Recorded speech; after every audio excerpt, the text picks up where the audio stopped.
It's been getting a lot of love from award circles and critics alike, and is nominated for Best Animated Feature Film at the Oscars. And for a limited time, you can see it for free on Netflix's YouTube channel. Let's talk about Nimona.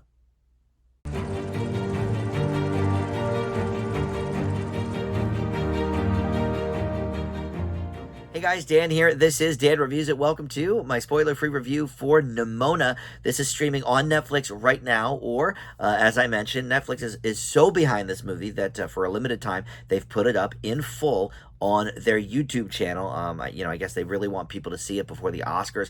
I'm not sure if they've ever done that with a feature-length movie. Maybe they've put the premiere episode of something or other, like I could see them doing it with Stranger Things or something, just to kind of whet the appetite of people. But to put up a full movie, I don't think Netflix has ever done it. I could be wrong. But you can check out Nimona for a limited time on YouTube if you don't have Netflix. But before we launch into the specifics of the film and my thoughts on it, let me welcome you into Dan Reviews It. Thank you for finding this video. I do movie and TV reviews here, and just about every day I post something new. So there's always a lot to check out. With that in mind, please consider subscribing, hit that notification bell, hit that like button, comment below. All that stuff, of course, helps the channel out, and I do appreciate it. All right, so let's get to Nimona. This goes back to 2015. That's when the graphic novel was written, and that's when the rights were secured to make this into a movie. I guess I'm not really part of the graphic novel world, but I guess it was a big enough hit when it came out that right away, they snagged the rights to get this. However, this was in a bunch of turmoil. It was bought by Blue Sky Studios, and then Fox was sort of part of that, and then Blue Sky didn't exist anymore, and then Disney bought Fox and didn't know what to do with this, and this was actually like a scheduled release for a little while, and then COVID happened. It was going to come out in March of 2021, but then COVID, and so then it got moved to 2022, and then finally Disney just said, you know what, we're done with this. We're going to sell it off. So Annapurna bought it, which is like an indie drama kind of studio. Like they do movies like Her with Joaquin Phoenix and Scarlett Johansson, where the guy falls in love with the Siri type thing, and If Beale Street Could Talk, like a very prestige picture. So I don't know, it's a little off the beaten path, I guess, for them.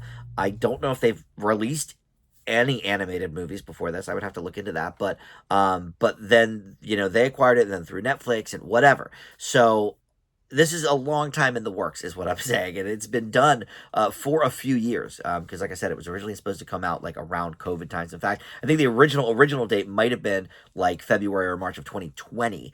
Obviously, that got shuffled around. But yeah, so now we can finally see it, and it was worth the wait, I would say. It certainly deserves to be up there with this year's animated Oscar nominees. It's not as good as Across the Spider-Verse, I'll say that, but it's better than, I think the other nominees that I have seen so far. It's better than Elemental. I guess that's the only other one I've seen. I have not been able to see Boy and the Heron, unfortunately, but all right. So this takes place in the future, in a science fantasy world.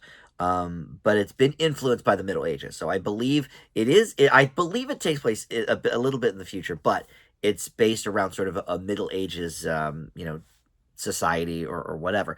So the film voices include Chloe Grace Moretz, who plays the shapeshifter Nimona, as well as Riz Ahmed as her boss and former knight named Ballister. And essentially they team up because he has been accused of murdering the queen.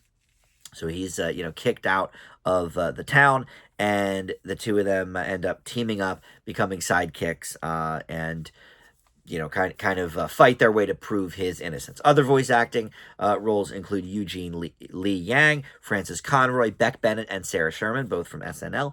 RuPaul is here in a minor role as one of the Nates. The knight named Nate, I should say. But all right, so that's the basic premise here, and I really like this movie, like I said. I do have, a little bit of a qualm maybe with the animation. It's not a typical animation style. It's a little off the beaten path. I don't hate it. I think it's good, but it did not blow me away. But I think that is secondary in this movie to everything else, because the world building is really interesting. The character designs I think are cool, and the voice work is great, especially from Chloe Grace Moretz. You know, we've seen her kind of grow up, right? And I can't think if she's done any animated roles or not. You can tell me in the comments if she has. Maybe there's like a big one I'm missing or something. But she was absolutely great in this. And Riz Ahmed, he's great as well. Everybody does a good job, but she really kind of blew me away. You know, I have to say she was really good. And the themes of this movie are I think really important. You know, this is a queer animated movie, and I didn't realize this until kind of reading up a little bit on the movie and the background. But I didn't know Chloe Grace Moretz has a girlfriend and identifies as queer. I really didn't know that. So love that for her, and love that, you know, for bringing that to this character. The third act gets a little bit dicey, and I think I think people are maybe not going to love some portions of it, but it worked for me. You know what happens with her character and kind of what she's going through. You know, we're not going to do spoilers, but I'll kind of leave it there. But yeah, the action sequences in this are really cool. I think it has funny moments. In terms of the themes and the plot, it is a little bit Shrek like, because it does sort of follow typical fairy tale you know, conceits.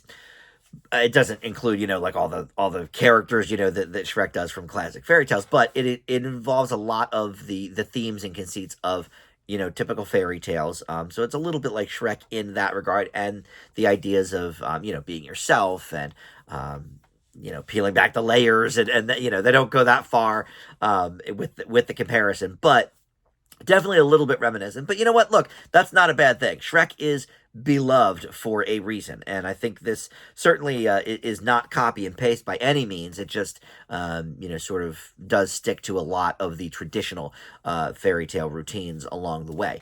But no, I really like this movie. You can check it out on Netflix. Like I said, they have put it up for free for a limited time on YouTube. So depending on when you're watching my video, you may be able to check it out there. But I leave Nimona with an A minus. You know, I don't think it has much of a chance to win at the Oscars this year, but it's cool that it was nominated for a movie that, you know, who knew if it was ever going to come out? You know, it's been in the works for that long. So thank you for watching Dave Reviews It, and we'll see you next time. Bye.